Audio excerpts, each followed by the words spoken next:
8 মাসে 311 কোটি টাকার মালিক হয়েছেন, সুইজারল্যান্ডে বাড়ি কিনেছেন।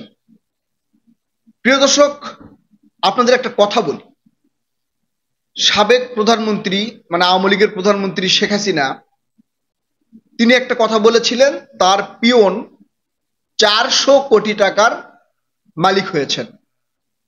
একজন প্রধানমন্ত্রীর পিয়ন 400 কোটি টাকার মালিক হয়েছেন। হাসিনা কতদিন ক্ষমতায় ছিল? 15 বছর। পিয়ন তাহলে কতদিন তার পিয়নগিরি করেছেন? নিশ্চিত 15 বছর। আচ্ছা বাদ দেন, আমরা সঠিক সময় জানি না, 10 বছর ধরেন বা 5 বছর ধরেন, 5 বছরের নিচে তো আর নয়। 5 বছর ক্ষমতায় থাকার সময় অর্থাৎ আওয়ামী লীগের সময় হাসিনার পিয়ন 400 কোটি টাকার মালিক হলেন। 8 মাসে, এই জুলাই আগস্টের আন্দোলনের পরে 8 মাসে 311 কোটি টাকার মালিক হলেন কিভাবে? সেটা তো ছিল প্রধানমন্ত্রী, প্রধানমন্ত্রীর পিয়ন। তাকে অনেকেই মানে ওই যে ভয়ে সম্মান করে, তেলবাজি করে, দালালি করে, প্রধানমন্ত্রী বোঝেন। আর একজন উপদেষ্টার পিয়ন 311 কোটি টাকার মালিক হলেন, কিভাবে সম্ভব? আচ্ছা, পিয়ন যদি 311 কোটি টাকার মালিক হয়, তাহলে ওই উপদেষ্টা কত কোটি টাকার মালিক? অনেকে বলবেন যে না, উপদেষ্টা 1 টাকাও নেয় নাই, পিয়ন নিয়েছে। আচ্ছা, পিয়ন যদি কোনো কাজ নিয়ে এসে, পিয়নের সয়ে কি সে কাজ হয়ে গেছে? পিয়ন একটা কাজ নিয়ে আসলো, সেটা পিয়নের সয়ে বা এপিএস এর সই করাতেই সে কাজটা কি হয়ে গেছে? এটা কি কখনো সম্ভব? কখনোই সম্ভব না। নিশ্চিত সেই উপদেষ্টার অনুমতিতে, সেই উপদেষ্টার সিগনেচারে কাজ হয়েছে। এখন উপদেষ্টা কি দেখে নাই যে কাজটা করতেছি এটা কিভাবে হচ্ছে, নাকি সে বোঝে না? অবশ্যই বোঝে। টাকা নিক বা না নিক, অবশ্যই বোঝে।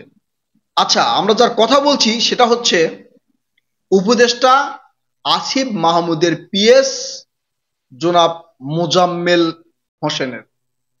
তিনি এই 8 মাস অর্থাৎ আসিফ মাহমুদ উপদেষ্টা হওয়ার পরে সেখানের ব্যক্তিগত কর্মকর্তা এপিএস, কিন্তু এপিএস সে এই পর্যন্ত 311 কোটি টাকার মালিক হয়েছে। কথাটা আমার নয়, কালের কণ্ঠে প্রকাশিত হয়েছে। আপনারা বলবেন আমি মনে হয় ছাত্রদের বিরোধিতা করতেছি বা উপদেষ্টার বিরোধিতা করতেছি। ভাই, কালের কণ্ঠে প্রকাশ হয়েছে। এখন সে আবার সুইজারল্যান্ডে বাড়িও কিনেছে, তার মানে পালানোর রাস্তা ক্লিয়ার। যদি এই সরকার নির্বাচন দিয়ে অন্য কোনো সরকার আসে, তখন জবাবদিহিতা করার আগেই হুশ করে পালিয়ে যাবে কোথায়? বিদেশে চলে যাবে। সুইজারল্যান্ডে বাড়ি গাড়ি করা আছে। আচ্ছা, এখন আসি আমাদের এই যে এনসিপি জাতীয় নাগরিক পার্টির নেতাদের নিয়ে। আপনারা হান্নান মাসুদের নাম শুনেছেন। ছেলেটা কিন্তু খুব মানে স্পষ্ট কথা বলেন, সরাসরি কথা বলেন, যুক্তিসঙ্গত কথা বলেন, আপনারা কিন্তু দেখেছেন।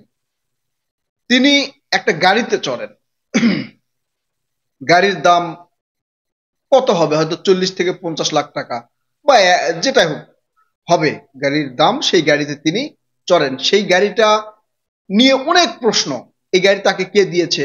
তিনি একটা ব্যাখ্যা দিয়েছেন আর কি, গাড়ি বা টাকা পয়সা নিয়ে ব্যাখ্যা দিয়েছেন, সেটাই বলি। তিনি বলেছেন গাড়িটা দিয়েছে তার এলাকার একজন ব্যবসায়ী, প্রবাসী ব্যবসায়ী। সে জামাতপন্থী, তাকে গাড়িটা দিয়েছেন। একজনকে গাড়ি দিতেই পারে। এই গাড়ির খরচ অর্থাৎ এই যে যাওয়া আসা খরচ, একজন ড্রাইভার তার খরচ, সেই খরচটা তিনি বলেছেন যে তাদের এলাকার প্রবাসীদের একটা গ্রুপ আছে, সেই গ্রুপ থেকে তাকে টাকা দেয় যে দেশের উন্নয়ন করার জন্য, তার অর্থাৎ ওই এলাকার উন্নয়ন করার জন্য তার রাজনীতি করা প্রয়োজন মনে করেন হচ্ছে তার ডোনারেরা। এখন প্রশ্নে আসি, হান্নান মাসুদ সাহেব আপনি কি? আপনি তো তরুণ একজন রাজনীতিবিদ, তরুণ। এই জুলাই আগস্টের হয়তো আন্দোলন না হলে, হাসিনা স্বৈরাচার না হলে, জুলাই আগস্টের আন্দোলন না হলে আপনাকে আপনার এলাকার 10 জন লোক চিনত না। টাকা দেওয়া তো দূরের কথা, টাকা দেওয়া তো দূরের কথা, আপনাকে চিনত না। আপনাকে এখন ওই গাড়ি দিচ্ছে, টাকা দিচ্ছে, যা ইচ্ছা আপনি করতেছেন, এটা আপনাকে দিচ্ছে। আপনি নিচ্ছেন কেন? আপনি নিচ্ছেন কেন? এই পৃথিবীতে কে কাকে স্বার্থ ছাড়া 10 টাকা দেয়? একজন মানুষ যদি ভিক্ষা দেয়, 10 টাকা ভিক্ষা দেয়, তাও তার ভিতরে স্বার্থ থাকে যে আমি 10 টাকা দিব, হাসরের ময়দানে আল্লাহ তাআলা আমার এর জন্য যেই নেকি বা সওয়াব হবে সেটা আমাদেরকে দিবে। আর আপনাকে এমনি এমনি দিয়ে দিচ্ছে। বাহ! আপনার এই সুন্দর কথাগুলো বুঝাচ্ছেন। যাই হোক, দিচ্ছে আপনাদের। কেন দেয় সেটা সাধারণ জনগণ বোঝে। সার্জিস আলম, সার্জিস আলমকে কিন্তু আর দেখা যাচ্ছে না। এই মোটামুটি আমি অনেক কয়েকদিন ধরে টক শোতে দেখি নাই, বা হচ্ছে কোনো ভিডিওতে দেখি নাই, কোনো মিটিং এ দেখি নাই, অনেক জায়গায় কিন্তু দেখি নাই। মানে না দেখার কারণ কি আমি জানি না। উনি নতুন বিবাহ করেছেন, আপনারা শুনেছেন, হয়তো হানিমুনে দেশের বাইরে গিয়েছেন অথবা কোথাও গিয়েছেন, কিন্তু আমি দেখি নাই। আপনারা যদি দেখে থাকেন তাহলে জানাবেন। সার্জিস আলম কিন্তু মানে দেখা যাচ্ছে না আর কি। যাই হোক, এই সার্জিস আলমকে নিয়ে কিন্তু পিনাকি ভট্টাচার্য দাদা একটা কথা বলেছেন যে কার সাথে যেন কম্প্রোমাইজ করেছে আর কি, কার সাথে যেন কম্প্রোমাইজ করেছে। এখন পিনাকি ভট্টাচার্য, সাংবাদিক ইলিয়াস, বা যারা হচ্ছে এইসব বিষয় নিয়ে অ্যানালাইসিস করে, বাংলাদেশের পরিস্থিতি নিয়ে, রাজনীতি নিয়ে যারা অ্যানালাইসিস করে, তাদের কাছে কিন্তু অনেক তথ্য থাকে। আমরা তো সাধারণ ছোটখাটো ও, মানে টকার আর কি, ইউটিউবার বলতে পারেন, এসে দুই একটা কথা বলি, মানে যেটা চোখের সামনে দেখি সেটাই বলি। এখন কার সাথে কম্প্রোমাইজ করেছে না কি করেছে যায় না। এই সার্জিস আলমের দাদা কিন্তু মানে জমিদার বলা যায় না। আপনারা বলবেন যে আমি মনে হয় তাকে ট্রল করে বলছি, না। তিনি বলেছেন যে আমার দাদা যা রেখে গেছে সেটা দিয়ে আমি নির্বাচনও করতে পারবো। তিনি বিশাল এক গাড়ি বহর নিয়ে গেছেন। এটা নিয়ে যখন আলোচনা সমালোচনা হয়েছে, তিনি কিন্তু ব্যাখ্যাও দিয়েছেন যে আমাদেরকে মানুষ দিতে চায়, সার্জিস আলমদেরকে দিতে চায়, আরো দিবে, মানে এরকম দিতে চায় আর কি। কেন দিতে চায় সেটা তো আপনারা জানেন। তারা বিশাল গাড়ি বহর নিয়ে ঘুরছে।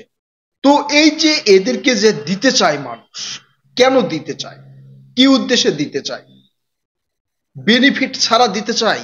আগে কি এদেরকে দিয়েছে? এই যে ওবায়দুল কাদের, আওয়ামী লীগের ওবায়দুল কাদের, আপনারা অনেকেই কাওয়া কাদের বলেন, আবার অনেকেই আমি কাওয়া কাদের বলাতে আপনার মন হয়তো আওয়ামী লীগের লোকজন খারাপ করবেন। ভাই, কাওয়া কাদের ছাড়া অনেকে তাকে চিনে না, ওবায়দুল কাদের নাম দিয়ে আমি চিনে না। আমি একজনকে গিয়ে জিজ্ঞাসা করেছিলাম যে এই যে আওয়ামী লীগের দ্বিতীয় ক্ষমতাধর ব্যক্তি ওবায়দুল কাদেরকে চিনেন? ওখানে কিন্তু ও কাওয়া কাদের, মানে কাওয়া কাদের নামে চিনে। আচ্ছা, যাই হোক, এই কাওয়া কাদের কি করতেন? ঘড়ি পরতেন, একটা ঘড়ি। সেই ঘড়ির দাম কিন্তু 30 লাখ টাকা, 20 লাখ টাকা এরকম ছিল। মানুষ তাকে দেয়, মানুষ তাকে উপহার দেয়। কেন দেয়? কারণ তাকে দিলে ওই গিলে খেতে পারবে, তাকে নিচ দিয়ে দিবে, উপর দিয়ে গিলে খেতে পারবে, এই জন্য দেয়। ঠিক আছে, আমরা এগুলো নিয়ে আলোচনা সমালোচনা করেছি। তো এই যে সমন্বয়কদের বা হচ্ছে ছাত্রদের নতুন নতুন নেতাদের মানুষ দেয়, কেন দেয়? এটা কিন্তু সাধারণ জনগণ বোঝে কেন দেয়। আপনারা নেন কেন ভাই? আপনাদের দিকে মানুষ তাকিয়ে আছে, আমরা আপনাদের দিকে তাকিয়ে আছি। অন্যান্য যতগুলো রাজনৈতিক দল ছিল তাদের কাছ থেকে আমরা ওই ধরনের আশা পূরণ হওয়া রাজনীতি দেখিনি, দেশের জন্য কাজ করা দেখিনি। আপনাদের দিকে আমরা তাকিয়েছিলাম যে আপনারা নতুন কিছু আমাদেরকে দিবেন, নতুন কিছু একটা দিবেন যেখানে কোনো দুর্নীতি থাকবে না। আপনাদের দেখে অন্যান্য রাজনীতি, নতুন পুরাতন রাজনীতিবিদরা শিখবে যে আসলে এগুলোকে রাজনীতি বলে। আমি একজন ব্যক্তির, এই এনসিপি অর্থাৎ ছাত্রদের জাতীয় নাগরিক পার্টির একজনকে আমি মন থেকে ভালোবাসি, একদম মন থেকে ভালোবাসি, খুবই পছন্দ করি। আমি এটা বলে দিলাম, খুবই পছন্দ করি। আমি জাতীয় নাগরিক পার্টিকে পছন্দ করি কি না এটা অন্য ব্যাপার, কিন্তু একজনকে মন থেকে পছন্দ করি। তিনি হচ্ছেন এই যে হাসনাত আব্দুল্লাহ। এই হাসনাত আব্দুল্লাহকে আমার একজন নেতা মনে হয়, এই হাসনাত আব্দুল্লাহকে আমার একজন সৎ মনে হয়। জানি না মহান আল্লাহ তাআলা জানেন যে তার ভিতরে বাইরে কি আছে, সৎ মনে হয়। তবে শুধু হাসনাত আব্দুল্লাহর উপর ডিপেন্ড করেই পুরো দলকে সমর্থন করব এমনটা নয়। এরা যে পরিমাণ, মানে এদের আশেপাশে থাকা এরা সহ যে পরিমাণ, মানে এই যে অর্থ আয়ের একটা পথ এরা করে নিয়েছেন, সাধারণ জনগণের মাঝে অতি দ্রুত অতি দ্রুত এরা মানে পচা গলিত দুর্গন্ধযুক্ত হয়ে দাঁড়াবেন মানুষের কাছে। আমি অন্তত এতটুকু বলতে পারি, বাকিটা আল্লাহ, ভবিষ্যৎবাণী করা যায় না। মহান আল্লাহ তাআলা আমাকে মাফ করুক, তবে এটা হওয়ার সম্ভাবনা খুবই বেশি। আমরা কোনো বিএনপির ওই পিয়ন নেতা বা এগুলো দেখি নাই। বলা হয় বিএনপি হচ্ছে বাস স্ট্যান্ডে চাঁদা নেই, তারপরে হচ্ছে টেম্পু স্ট্যান্ডে চাঁদা নেই। ভাই, এই 8 মাসে যদি চাঁদাও তোলে, আমার মনে হয় না এই 311 কোটি টাকা তারা ইনকাম করতে পারবে। প্রিয় দর্শক, আসলে আপনারা আপনাদের মূল্যবান মতামত জানাবেন, আমাদের সাথেই থাকবেন। ধন্যবাদ। আল্লাহ হাফেজ।